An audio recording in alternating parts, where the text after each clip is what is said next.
everyone, thank you for joining me today. I'm Mermaid Christiane, and for joining me on my channel, Triple Aqua from the West, from Key West that is. So in some of my previous videos, I've mentioned Dark Night of the Soul, and so I figured it's a good time to talk about this only because recently I feel, even though I've gone through so many in the last, 12 years, we kind of continue to go through them every time we have an ascension, and but they're not as hard as when you first wake up, or like a lot of people don't like the word woke, but when you wake up and you actually see things for really what they are, and your whole life is completely changed, and what you thought was, or what you thought you believed in, or the way you were brought up to believe, is all of a sudden those things are like shattered, and you are seeing things in a new light. And the reason you're seeing things in a new light is because the divine God spirit is lifting the veil.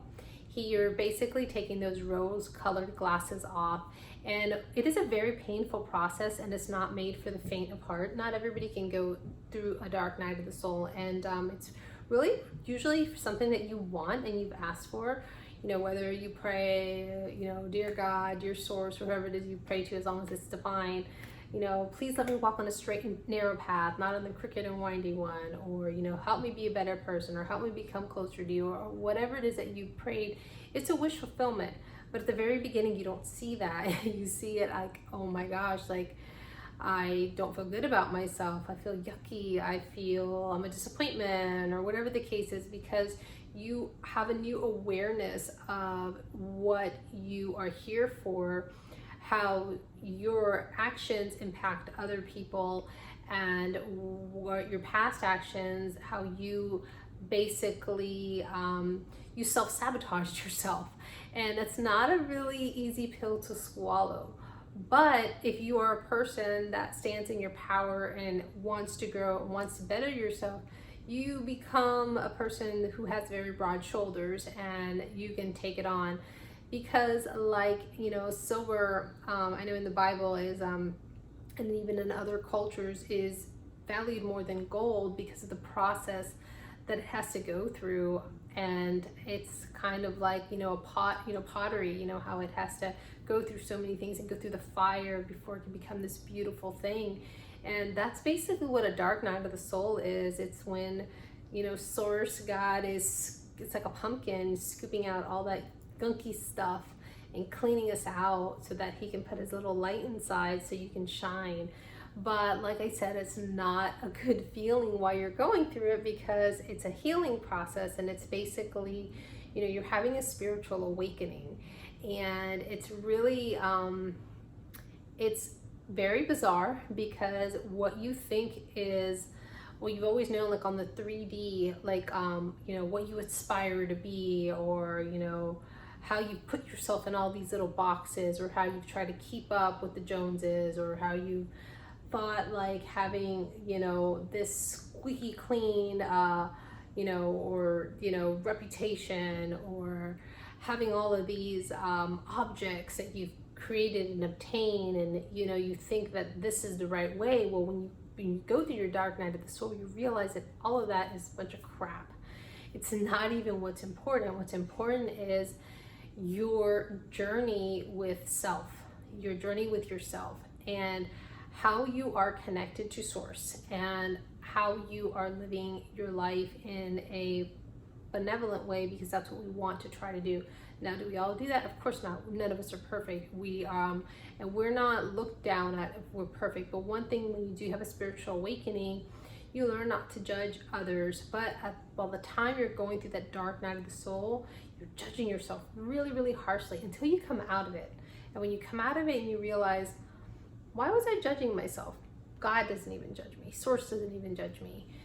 And you realize that all of that is forgiven. That's not important, because those journeys, those karmic lessons that you had to go through, and unfortunately those patterns that you kept repeating because you were asleep, those patterns are to teach you a lesson. Now, once you start ascending and you wake up and you are ascending, and you've gone through a dark night of the soul, you are you're more aware that these things are not bad, and so you don't dwell on your past and you look at your past, and it doesn't matter how difficult, how maybe awful it might have seemed, you are thankful for those experiences, for those people, even the times that you didn't act so great, because now, because of those experiences, you realize what you want for yourself, what you want for your future, the kind of person that you want to be. But while you're going through that dark night of the soul and you have that aha moment, like, oh, you know, and the clouds open up and the rays come shining through, you feel really small and you feel really tiny. And it's part of the healing process, because all it is a healing of yourself. And it is painful, but you have to go through that in order to become stronger. It's like the phoenix that, you know, goes to the fire and rises from the ashes as this beautiful bird. It's like the caterpillar, you know, the caterpillar goes along life, not even caring if it's gonna fly, thinking that flying is completely impossible, that it doesn't deserve to fly, it's just gonna stay down here and just go along and not even notice. Well, once the caterpillar like realizes, hey, there's more to me, you know, I can soar. The caterpillar goes through its chrysalis, and it's the metamorphosis process is very painful. And this is what a dark night of the soul is. It's like your metamorphosis process, where it's super, super painful, but then at the end you come out like that beautiful butterfly that can fly. But while you're in there, you're hermiting, and that's what dark night of the soul is. You go inward and you hermit, you kind of disconnect from everything, and it's because you need to. It's a healing process. Gosh, I remember the first time I went through a dark night of the soul. I think I was like 18 when I, you know, and I didn't really go through it fully. I started to go through it, but then it was really painful, so I pushed it to the back burner. And that's what most people do. Most people do not have the, I would say, the gumption or the fortitude to go through it. And it's not that they don't want to. If they really knew what it was, they would totally embrace it. The problem is it's so scary and it's so painful. You don't understand it. You don't even know what it is. You just know you don't like it. You don't like it. You want to push it off. You want to continue to stay in your safe zone, just continue to do what you're doing, because that's what feels good and that's what feels right. And if you're still watching this at this point, you are probably have gone through one. You probably are going through one. So you probably will continue to listen to my rant here about Dark Night of the Soul. So, and then I remember going through another one around 25, but then my biggest one, I think, was in 2003. I started to go through a really, really, really big Dark Night of the Soul. And it took, you know, it basically, you basically just shedding your old skin, and you don't even know it, to be honest with you, but you know you have to do it, because the other stuff is weighing heavy on your soul. You're not feeling good. You know that you have to make that change. And if you don't, you're just going to continue to die a slow death, basically.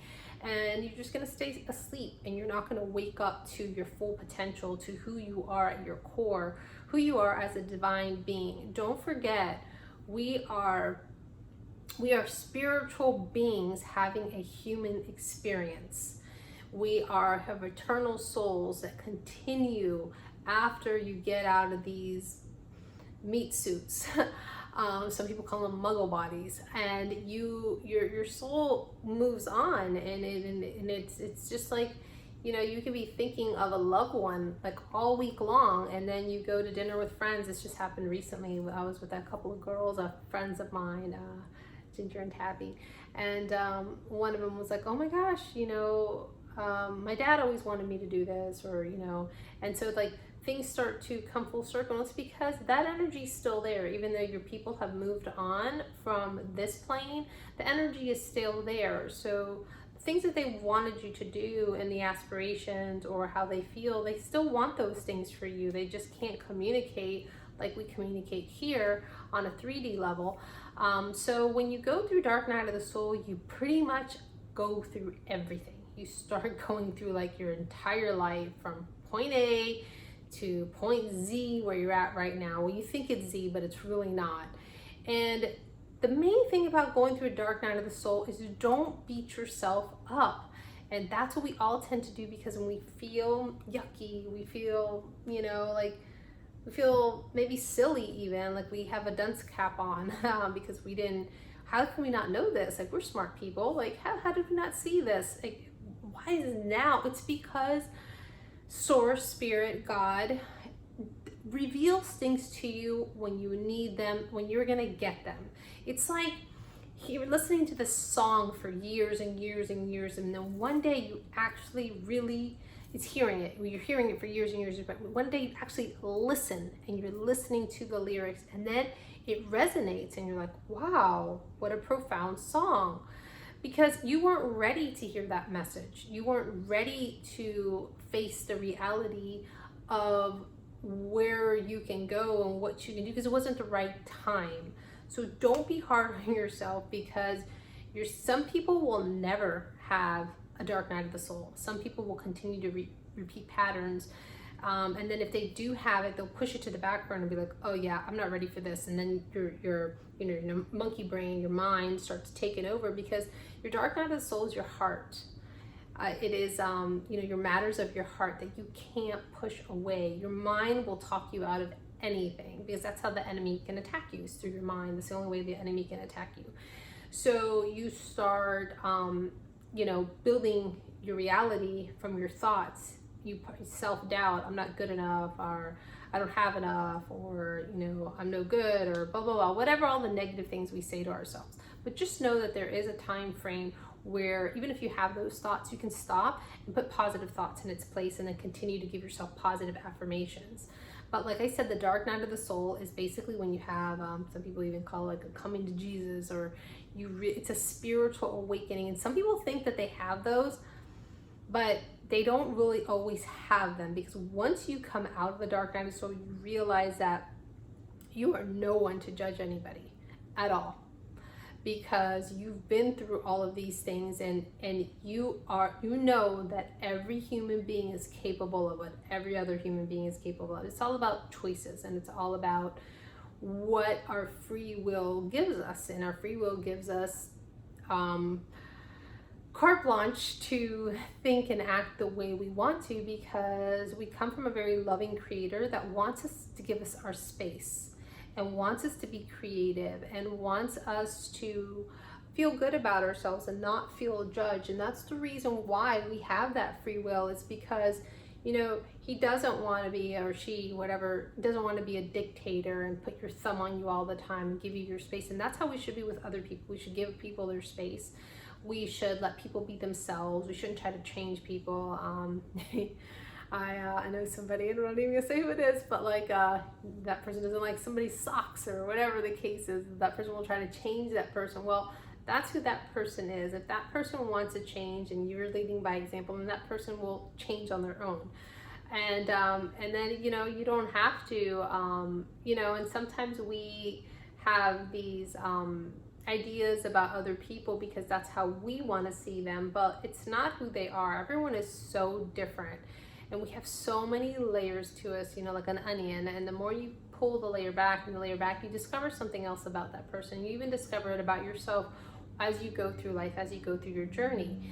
And the biggest first dark night of the soul, and it's funny because you can, like, let's say, give up like this horrible habit. It could be, let's just say, like, you eat way too much, or you eat the wrong stuff. Let's just say you're a sugarholic. I don't know if that's not a word, but you totally are eating too much sugar, and you all of a sudden start eating really, really, really good. And so you're going to feel good about yourself, and all of a sudden you're going to feel, because you know about it, you're kind of an expert in it, and you're going to feel really, really good. And then all of a sudden you realize that there's more to just that. It's also a lifestyle change. It's also, choices, and it's also exercising, and it's also this whole big other thing. And then you have this aha moment, like, wow, I really didn't know anything when I thought I knew something. That's what a dark night of the soul is. You think you're going along, la la la la la, everything's fine, and all of a sudden it's like, bam, it stops you right in your tracks, and you're like, whoa, I don't know anything. I have been doing this all wrong, because you start seeing things for what they are. Then you start going around crowds of people, and you can pick up vibrations from people. You also are more intuitive, when you go through a dark night of the soul, because those were gifts that you're given from the divine. And you also, like, your BS radar is freaking on, and you know who's BSing in the room or whatever, but you're not being judgmental about it, because you know that that person is in a certain place in their journey and you're not better than them. They just haven't gotten to that enlightenment. They still have their rose-colored glasses on, or they think certain things are really important, and to them it is important. So you need to respect that. And but once you have gone through a dark night of the soul and you realize, like, wow, like I'm capable of so much more, and it's also a huge responsibility. And I think that's what really scares people the most, is when they're starting to have a dark night of the soul, or they're going through it, they realize, oh my God, am I able to fulfill this? Am I able to be this person that I know that I'm supposed to be?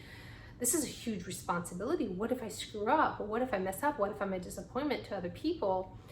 But you would not be going through the dark night of the soul. You would not be doing your hardest to try to change or to shed your old skin if you're not capable, because God got you to it because he's going to help you get you through it.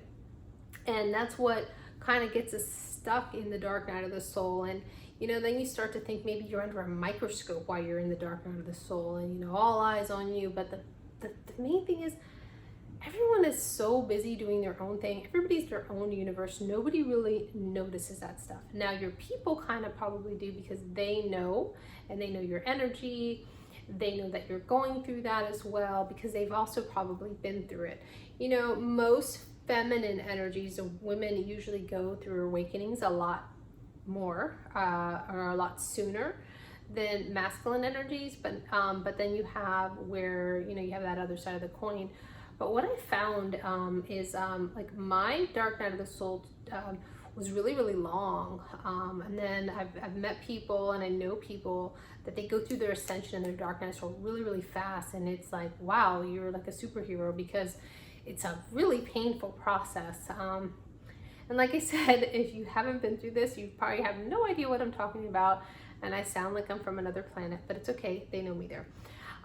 But yeah, so don't be afraid of your dark night of the soul. Don't be afraid that you are finally seeing things for what they are. The veil is being lifted, and that is just one veil, because after you've gone through your dark night of the soul, you'll go through little tiny mini ones. The big one, the big one, when you finally have that big revelation, is the hardest one, because everything, like I said, you thought you were, or you thought was important, is not. And then it's really hard too, because most of the people around you are not going to get you. They are not going to understand. It's hard because you can't really talk to people about it, because they think you're like just stepped out of one flew over the cuckoo's nest. Yeah, they think that you're nuts, basically. And so it's hard to even have these conversations. But what you slowly find is that you slowly start to meet the people that are vibing at the same vibration as you, that have gone through the dark night of the soul and do get it, because they are aligned with you. They're cut from the same cloth. They're equally yoked like you are. And it's talked a lot about in the Bible, being with people who are equally spiritually yoked with you, and that's important as well. And let's see what else I can say about dark night of the soul. It's not for the faint of heart. I said that already. A lot of people push it away. A lot of people will not do the work. It's a lot of internal work. It's a lot of getting yourself to a higher vibration, and leaving the negative, lower entities, lower vibrations. And then what it does too, it removes you from a lot of things, and unfortunately from a lot of people. And like I said, it doesn't mean that you're not going to go in certain circles and run into them or talk to them or anything like that. You just won't resonate with them that much anymore, and that's okay too. And then maybe because you are ascended and you are vibing at a different vibration, you might trigger something in them that will activate their dark night of the soul. And if they're ready, and if they are if Source is ready, then they will go through that. But not everybody goes through it. It's people who ask the question, why? The question why is so important, because when someone triggers you, and that's usually when you get your dark night of the soul, you're being triggered by another human being, another circumstance, but it's mainly an action that someone has done or something that you have done that someone has maybe a concern about or speaks to you about it, and then you don't like the way it feels. Rather than just playing the blame game, you ask, why am I feeling like this? What is it that I'm supposed to learn? Am I supposed to learn something? Is it something that I'm doing wrong? Is it something that that person is reflecting onto me, their fears onto me? Because there's always a lot of that. But if you don't ask the question why, you're not going to get an answer. Sometimes it could be that that person is just projecting all of their fear on you, and they need an scapegoat, and you unfortunately are their verbal punching bag or their emotional punching bag. Now, there's always the case where you're being triggered because it's something that you need to work on. You need to raise the bar, the spiritual bar, and get rid of all of the junk inside, all of the negativity, all of the, you know, I had a friend recently, you know, read me the riot act about something and tighten my skates, and I thought it was funny the entire time it was happening because, you know, they were right. And so you need that. The idea is not to be butthurt about it and not to be sensitive, just to have broad shoulders. You know, I always respect people that are blunt and kind of tell you like it is. I have very broad shoulders, and I've been very lucky in life where I've been around very aggressive people my entire life, and bosses, or, you know, if you were a conquette, if you're watching this, if you're a conquette and Charlene Lott was your coach, you know what I meant. She walked into the room and you were like, everyone was freaking out of attention. Everyone, you know, was, you know, I don't even think we call that attention. I can't remember right now. Somebody tell me in the comments. But, you know, we respected her because she demanded that, and that because she portrayed that, she had that goddess, that, what do you call it? Empress energy. And so you tend to respect people like that. Now, there's other people that don't like it, and then they're like, oh, she was mean to me, or, you know, that wasn't nice. It's because they're not ready to take responsibility. And that really is what the dark night of the soul is taking responsibility for yourself and not blaming on anybody, and figuring out why, there's that word again, why you believe that way, why you acted that way. What is it? So it makes you go back to your childhood, and that's what's really, really tough about the dark night of the soul. It makes you really, really heal your childhood wounds that you have pushed and you have suppressed, and you have blamed on your parents, you have blamed on your surroundings. That is what's really hard about the dark night of the soul. It's like finally looking at yourself in the mirror and saying, whoa, I have been self-sabotaging myself the entire time. In every friendship that I've had, in every relationship that I've had, in every job that I've had, or whatever the case is. And I'm not saying everyone, but, you know, take it as it resonates with you. But I have been the key component here. I have been the one that, and like the conversation I had with my friend, like, yeah, like it takes two to tango. You can't clap with one hand. So you have to embrace it. You don't have to, but I would encourage you to embrace it. When you are being triggered, when you realize you're not feeling good, don't push it off. Don't sweep it under the rug. Ask the question, why? You are obviously being nudged by God, by source, by higher power, by the universe to work out your junk.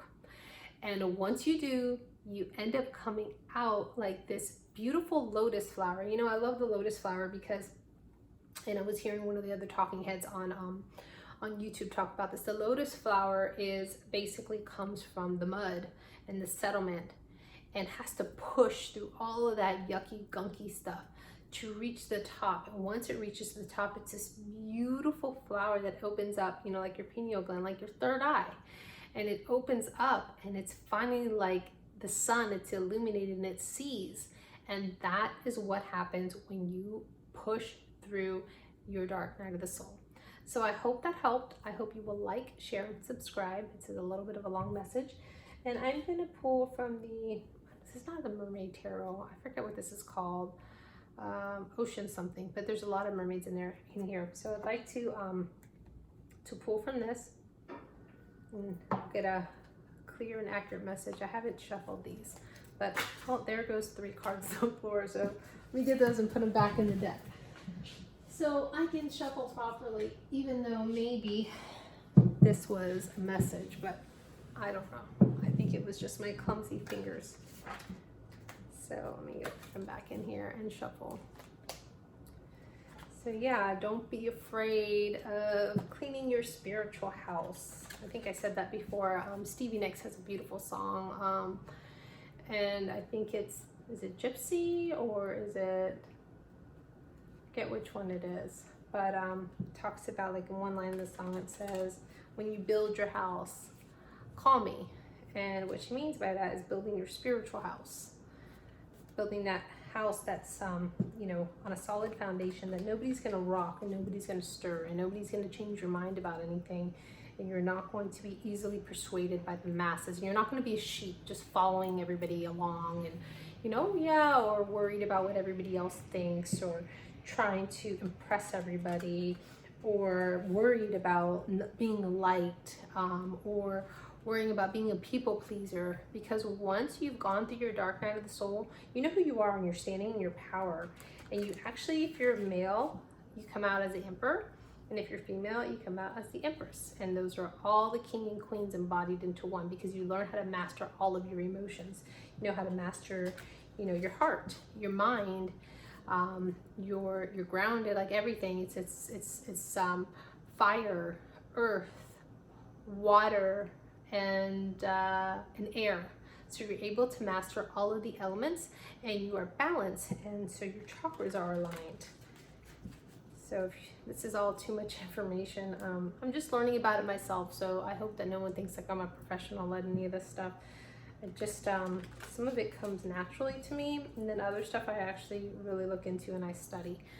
So yeah, so let's see what this, I think it's Ocean's Tarot. Wow. Well, you know what? I'm going to take those, and this one just flew out. And yeah, this is a good one. Let me just grab the 3 that fell. So we're going to have, looks like 5 cards. You know, in numerology, the number 5 is the number for change. And that's really what happens when you go through your dark night of the soul. You change everything about yourself, the way you think, the way you approach things, the way you react to things, because you're balanced and you know that you have control over your life and nobody else does. Because when you're not in your dark night of the soul, you don't stand in your convictions. You don't really, you're like that leaf. And if you've watched, I think it's a couple videos back, you're like that leaf just blowing and blowing and blowing. You're not like that willow tree that is firmly in the ground with all these beautiful, beautiful deep roots, and then slowly the tree is trying to catch up to the roots. You're just a leaf. So embrace those questions. Why? Embrace that dark night of soul. So the first one is the 5 of Swords, which is conflict. And that's exactly what a dark night of the soul puts you in, is conflict with yourself. And then when you realize that that's exactly what it is, it's just conflict with yourself. You know, nobody's looking down at you. Nobody thinks less of you. And it's all in your head. So the conflict is in your head until you're ready to get out of your head and realize that all of this was for a purpose. And it was to teach you to be the person that you are today, to be that butterfly from that caterpillar that was just, you know, going on the ground and, you know, on all the dirt and, you know, just accepting crumbs. Now you're the butterfly. You're soaring high. You are, you know, you have the view from the high road, and it's always nicer from the high road. So then, oh my gosh, and isn't this right? So when you do go through your dark night of the soul, you do become the magician. So the magician is somebody who has all the tools. You know, they have a cup, which is emotions. They have the wand, which is passion. They have a sword, which is intellect. They have the pentacles, which is earth, and which are tangible things. And you're able to be the magician. You're able to use any of these tools whenever you want, because you have mastered them, because you have done the inner work. You have gone through that dark night of the soul. Super awesome. Source God is always on point with the cards that come out.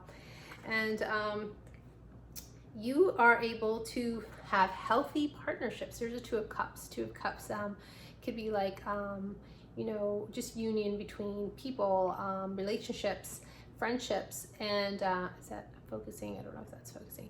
But anyway, that says partnership, and that's the Two of Cups. And I really like that. And I really like that it symbolizes with the dolphin in the background, because dolphins are such smart creatures. And they are always happy. But they use their intellect, but they use their hearts a lot. And they're very balanced creatures. And yeah, so you're able to develop really healthy partnerships once you go through that dark night of the soul, because you're not, you're really ready to have authentic partnerships, things that are real and mean something, not things that are just surface and don't really hold any kind of value or roots.